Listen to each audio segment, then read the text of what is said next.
Hello, and welcome back to Lights, Camera, Analysis. My name is Audrey Thorne, and as always, I will be your host. Today's guest will be my brother, Jackson Thorne, a high school graduate and returning guest. He's heading to UC Boulder in the fall, so we're trying to get the episodes in with him before he goes. If you have not yet seen the masterpiece that is Get Out, warning, spoilers ahead. Trigger warning for racial violence. I would love to start by introducing an important work of feminist film theory. It's called Visual Pleasure by Laura Mulvey. It's not what you'd think. I will explain how it fits into race in a moment, but we will start with a look at the implications for gender. If you've heard of the male gaze, just know Laura Mulvey invented that.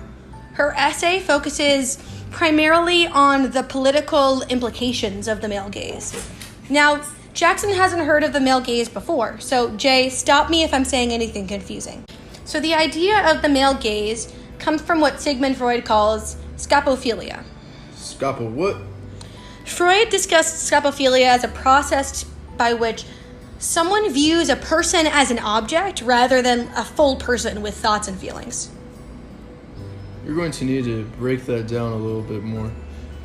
Okay, so they do this by subjecting them to what he called a controlling and curious gaze to get sexual pleasure from looking at someone.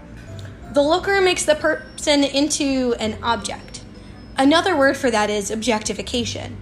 The looker objectifies the person they look at. In cinema or in films, the viewer may, in a voyeuristic way, get pleasure from watching the people in the film, making them into objects that just give them pleasure. That's their entire purpose. It's not to be a person, it's to give them pleasure. However, the viewer may also find something recognizable about the human face they see on screen, something that reminds them of themselves. It could be the relationship between the human form and its surroundings, or the way the person interacts with other people in the world. And as a result of narcissism, they identify with the character on screen.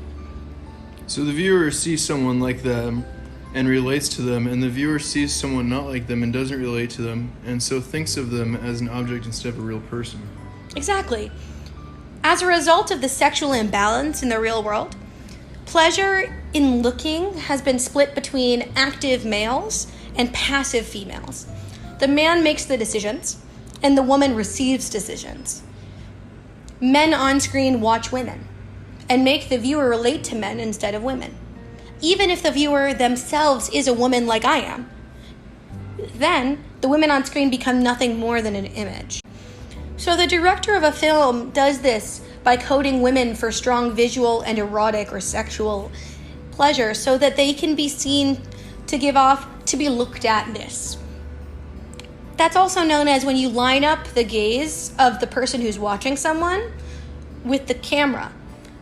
So this happens when you feel like you're looking at something from the perspective of one of the characters. So basically the woman becomes just an object to be looked at, while the man is a full person whom the viewer can identify with and understand.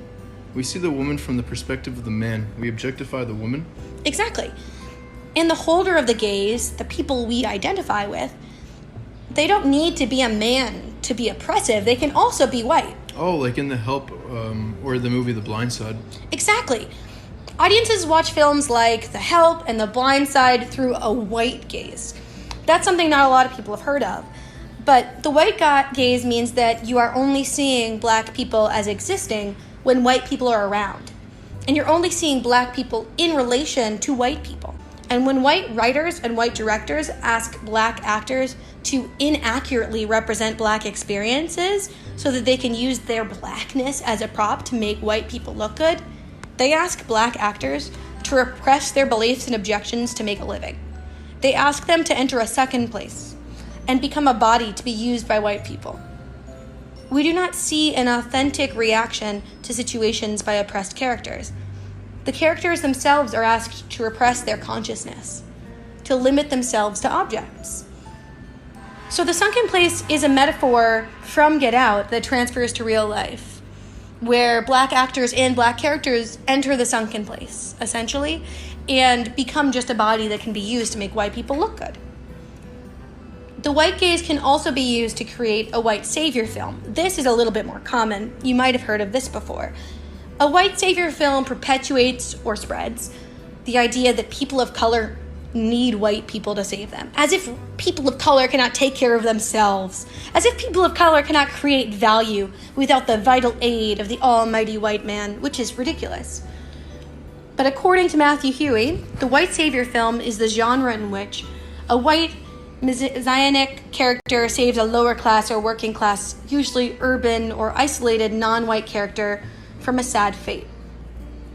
Unlike the black characters in The Help and The Blind Side, Chris in Get Out is neither lower or working class, nor urban or isolated. However, he is still a non-white character facing a sad fate. Do you get it? I get it. It's just like The Help and The Blind Side. In The Help, a white woman transcribes working-class black women's stories, profiting greatly from their narratives, and is considered amazing for believing they should be listened to at all, and giving them some of the money that their stories earned. The film is really about the white woman's journey. The black women are just tools to make her likable and give her a subject for her book. Similarly, in The Blind Side, a white woman spots a black boy on the street with nowhere to stay. She takes him into her family, and thanks to her help, he becomes an NFL star. Very little credit or attention is given to him for his hard work or natural talent. It is her story for all intents and purposes. He is merely serving as an example of how generous she is. Exactly.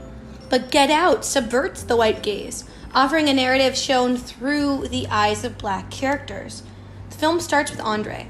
We hear only his voice. We spot the car over his shoulder the same time he does, aligned with his perspective, but including the outside of his silhouette. The car is white, just like the perpetrators, but they're the image, the object, the insidious car itself, rather than the viewer this time. Then the focus shifts back to Andre immediately. We watch him in focus as the out-of-focus car follows. We do not see the anonymous white people in the car, nor do we see Andre from their perspective. We only see him from the opposite side of the car, making it very clear that we do not see him through the captor's view. In a tracking shot, we follow him away from the car, sticking with Andre, even moving like he does. That's called a tracking shot, actually. So it's very intentional that we stay with him. We only see the car stop, the car door open, when Andre does. We do not see the villain's face when they capture him either. They are beheaded. The captors are not what matters. It's a movie about black voices from the very start. And Andre is not just a plot device or an object in the film, even though he is a minor character. We see from his perspective first. We feel for him.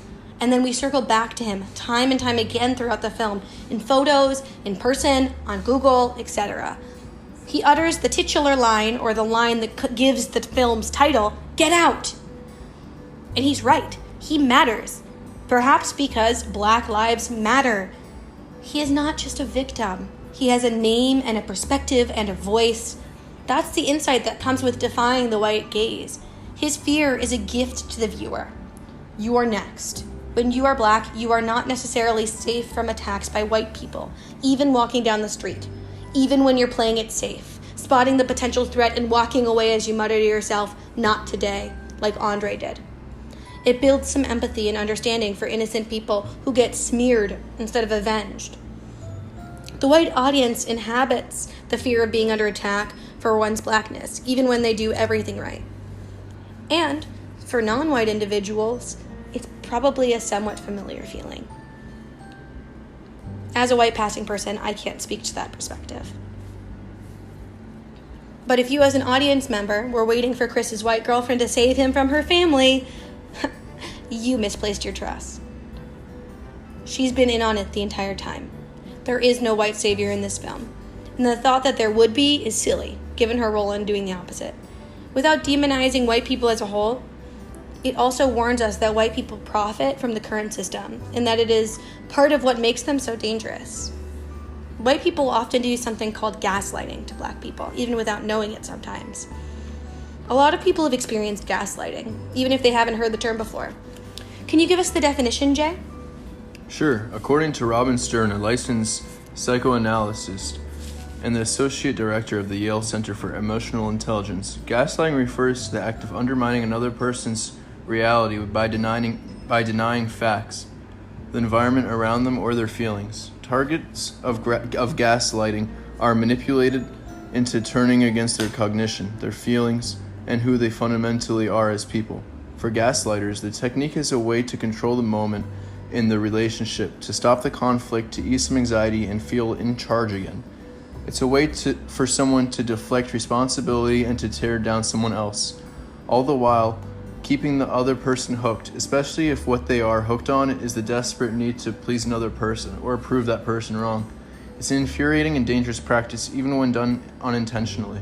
Yeah, and throughout Get Out, Rose gaslights Chris on purpose, telling him over and over again that he is safe, that everything is fine, and that it's all in his head when it's not, making him feel crazy when in fact he's right.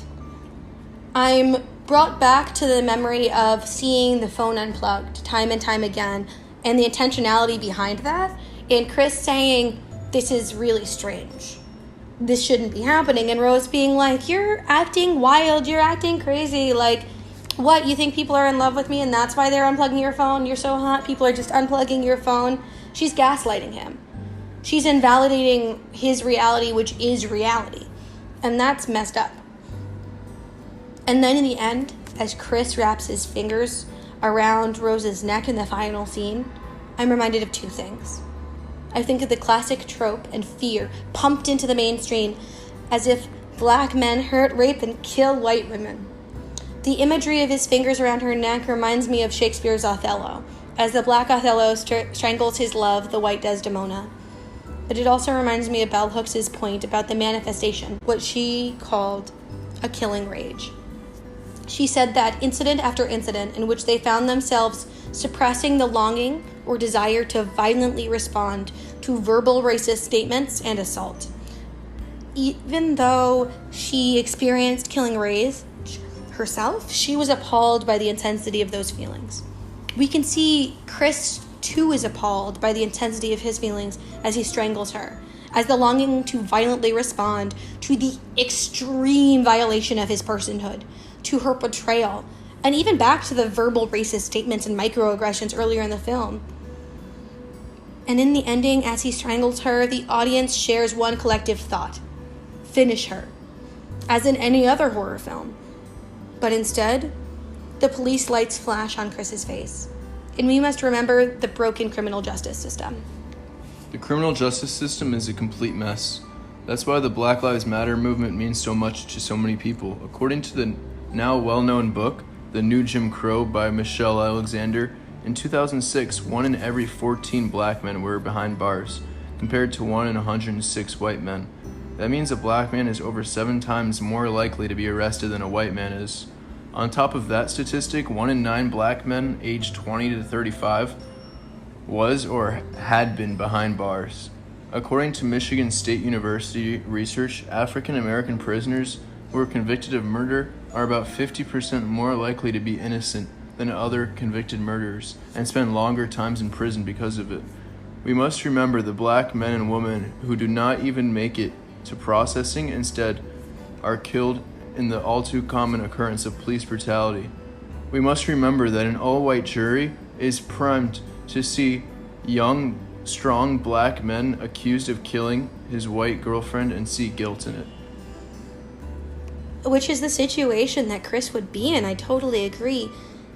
On top of that, when the house catches flames, so did his evidence. If it is his word against hers, the audience can predict who the jury will listen to. Chris knows, and we can see it on his face when he sees the police car. And so does Rose, which is why she smiles and calls for the officer to help me, help me. Fun fact, in the original ending of the film, Chris is actually convicted of a crime committed only in self-defense. And instead of ending with that sad, morose ending, we just get 20 seconds of a flashing police siren. And that's all we need. Just 20 seconds of a flashing police siren implies all of this, because we already know about all of this backwardsness. And that's the power of the black gaze in this film. Why is it important to offer an option outside of the white gaze and humanize a non-white perspective? No one should really have to ask that question, but if they do, Bell Hooks has an answer. Bell Hooks, an incredible and famous black feminist, writes, "Racism can then be represented as an issue for black people only, a mere figment of our perverse, paranoid imaginations, while all whites continue to be brainwashed to deny the existence of an institutionalized racist structure that they work to perpetuate and maintain. With a white savior in place, white and white-passing individuals like myself, which means people who look white could believe that we do nothing to reinforce the oppressive systems in place. But we do. Get Out is a palatable, digestible wake-up call for non-black people, and a really freaking good horror film for everyone." That's all for now on Lights, Camera, Analysis.